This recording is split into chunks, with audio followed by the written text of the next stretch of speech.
welcome to my channel.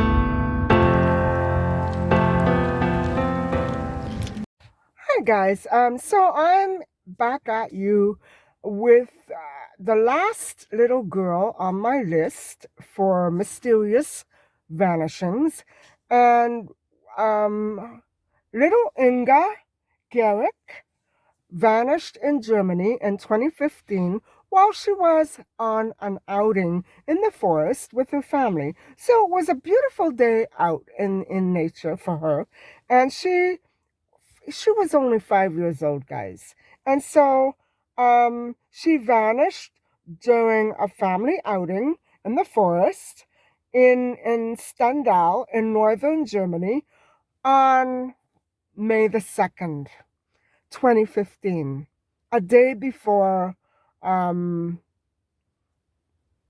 years after Maddie vanished, but a day before in the month calendar, if you know what I mean.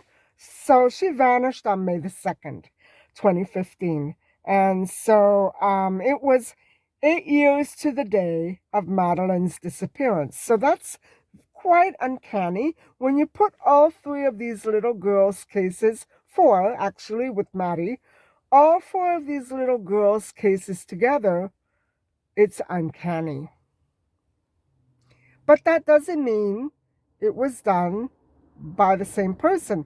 Often, when one case becomes totally unsolvable and huge and big, most often, people will try to copy details of that case. I know it's nutty, but it happens. And so anyway, she has also been dubbed um the German Maddie. And so she was collecting, actually guys, that day little Inga was out with um her cousins, around the same age. They were all gathering wood for a fire.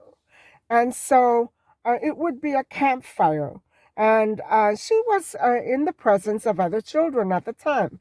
And so that would be the last time that she was ever seen alive. She vanished right then and there in the forest. Now, it doesn't specify time of day or anything else. It doesn't, give us any other indications as to markings or whatever. It's just that she was vanished. And so a massive search was launched. But as to this day, she is still a missing child, and investigators suspect that she was indeed abducted. And so um, they do also refer to her disappearance as inexplicable and unbelievable, just like Madeline. So the police did investigate very thoroughly and ultimately did arrest one suspect, and they had a number of potential suspects, but one man was previously jailed, I guess for something else. And then later, when he was tried for this one, he was acquitted. And so in 2016, DNA traces from a notorious criminal who passed away in 2011 were found in the woods. So um, that really does narrow it down, because if he was a notorious criminal, yeah. However, there's no indication as to how old that DNA may have been, because he was um, a, a neo-Nazi criminal. So I don't know exactly um, what period that refers to. Anyway, he passed away. That criminal did pass away in 2011. So we couldn't do anything else about that. But anyway, it was found in the woods where Peggy vanished. So he may have been linked to that case. We don't know. And, there's a good indication that whoever did do that has already been put to prison for other things. And so we're not aware that they're linked. It's awful when we have cases like this.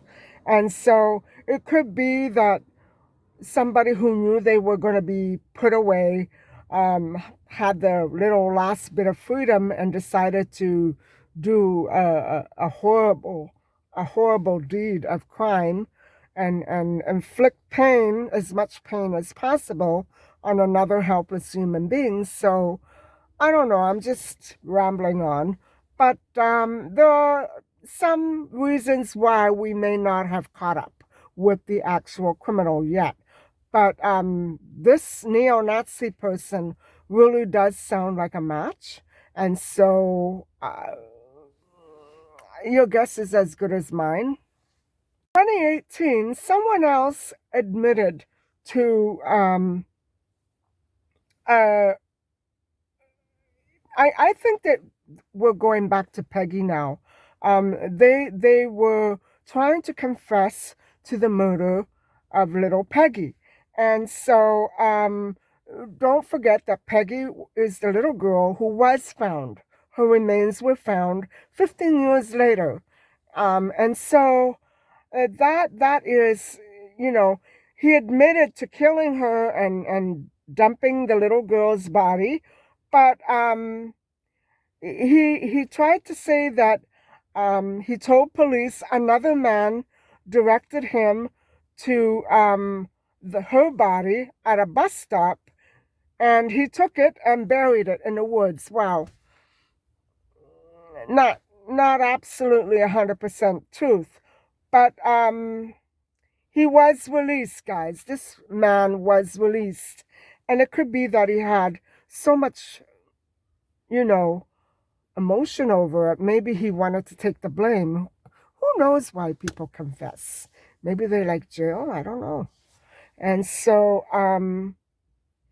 what happened was his wife, this man's wife, insisted that he was innocent. So she had an alibi for him and they were able to verify it. So I don't know what that's all about, guys. I really don't. In 2002, a year after little Peggy vanished, a man with a learning disability was accused, um, and he did it to cover up that he had done something to her. Nothing came of that. So, in other words, guys, um, Peggy, I don't know why this article jumped back to Peggy, but um, Peggy's perpetrator is still out there. Or maybe he's passed away. We don't know. But we don't know who exactly he was. So, guys, that concludes our discussion of little Inga and again of little Peggy. And so I think what I will probably be doing next time will be going over the bio, the actual missing bio of our prime suspect, and I'm going to see if I can fill in any gaps. I'm not sure that I can. Uh, his childhood, and see what else might be out there, because I really think that he deserves to be looked at very carefully, just so that we can understand. And not, I don't mean to do this to infringe on his privacy. I just want to try to find a pattern. You know what I'm saying? We've already gone over some patterns of other accused persons, like Calvin Hoover, for example.